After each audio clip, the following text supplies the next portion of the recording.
All I have for you is a word. Tenet. Use it carefully. Audiences have never seen anything like this before. It's a swift, kind of action-packed adventure movie. There are certainly images that I have never seen before on screen. It's a really hair-raising, high-stakes thriller from an extraordinary filmmaker. To do what I do, I need some idea of the threat we face. Tenet is an espionage story. It's a classic spy story. I grew up loving spy movies, but to make it sing to today's audiences, I sort of felt like for me to really engage with it, I wanted it to have bigger possibilities. Time travel. No. Inversion.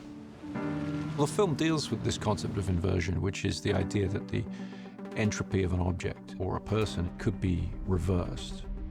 It's very much cinematic. It's something that you have to see on the screen to fully engage with. Aim it and pull the trigger. You're not shooting the bullet, you're catching it. Whoa. I really pulled from and dug into my athletic experience more than ever.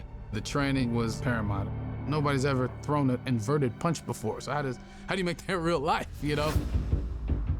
He had incredibly complex fight sequences. We definitely pushed him to his limits. Right. It was intense. That's what was so exciting. These moves we've never seen before. I mean, these stunt guys who've been around a long time, they were learning, which was the fun challenge of it all. Well, I've seen too much. Well, we'll try and keep up. This is my third film with Chris Nolan.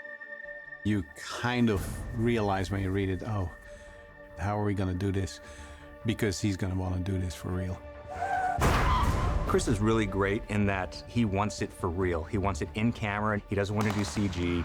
I haven't seen a green screen anywhere. We're doing everything in camera. Our method of visual effects is try and do everything without them. It's almost like documentary-like. It's all practical, it's all there. It just pumps you up to know that. And it's extremely helpful, obviously, on a performance level for the actors. I think the audience is always aware on some level of the difference between things that are animated and something that's been photographed. We always take the approach that if we possibly can, we'd like the actors to be in real environments. Well, I was in. I didn't want any stunt doubles. I wanted to do it for the team because it just benefits the film. Everybody was blown away by John David's enthusiasm. The physicality of that man is, out of this world. If we hadn't had a performer of such skill and energy, those things wouldn't have been possible to do in camera. Chris, after one of the meetings, he was like, it's gonna be hard. He said it just like that. And I laughed, but months later, yeah, you were right, sir. It was very hard. Chris always sets the tone. He sets the tone for me and for the actors. The actor on a Chris Nolan shoot is very much, it's very much part of a crew. Do you feel the sense that this is someone who's telling the story this way because that's what he passionately believes in? This man, he just stands there. I don't know how he does it. He's right there. His involvement is more than 100%. He really loves it. He can just keep shooting. The rain's coming down. He's like loving it. You lose the right to complain about anything. I mean, it's a good move on his part. It's infectious. You can't help but to want to keep going and give it your all. Every film, you're trying to challenge yourself because you're trying to give something new to the audience. You do that by building on what you've done in the past. Every production we have came a step further, and every production has more and more sequences in it that we chose to shoot on IMAX. At this point, they're sort of the workhorse for us, which is really funny because when we first started shooting with them, it was such a big deal. It's a very imposing camera. It feels very important when you're shooting something on IMAX. There's a nice pressure to it. It kind of makes you bring your A game pretty quickly because you know that this film is kind of precious.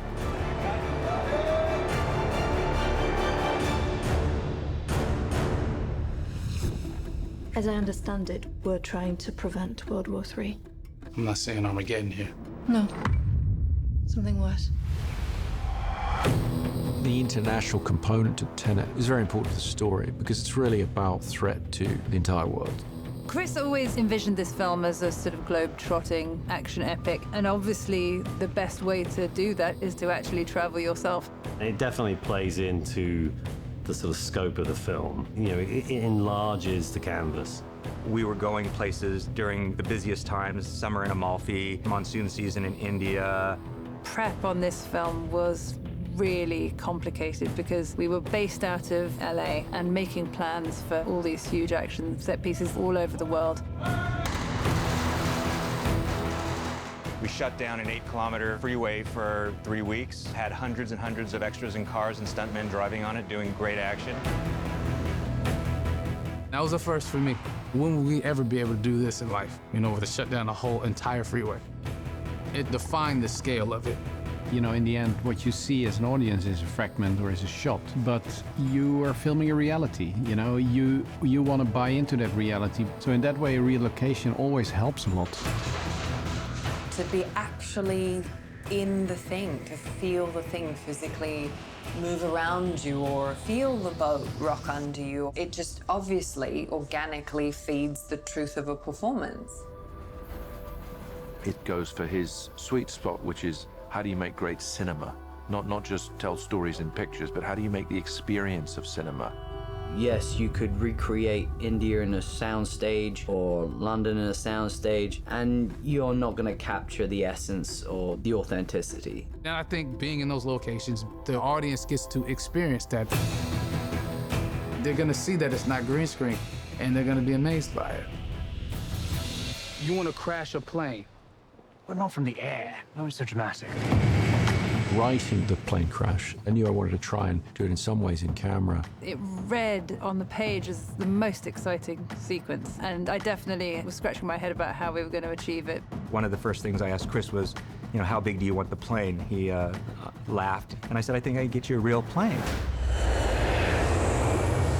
To see a plane like this actually kind of makes you realize what we're all flying in when we're flying. These things are huge. I don't think we tend to get the scale of it when we're just kind of walking in through the gangplank. There was an enormous amount of prep that went into that sequence because we were shooting at a working airport, and they're not traditionally, you know, in the business of crashing planes for real. I was like, how are they gonna pull this off? Like, there's no way they're gonna crash this thing into that building. A lot of these sequences, you kind of read it in the script, and you just think, yeah, would be cool in a movie. And then you get to set, and it's like, yeah, we've got a 747, we're crashing it into a building. That's how we're achieving the 747 crashing into a building. It feels very, very real, essentially because it is real.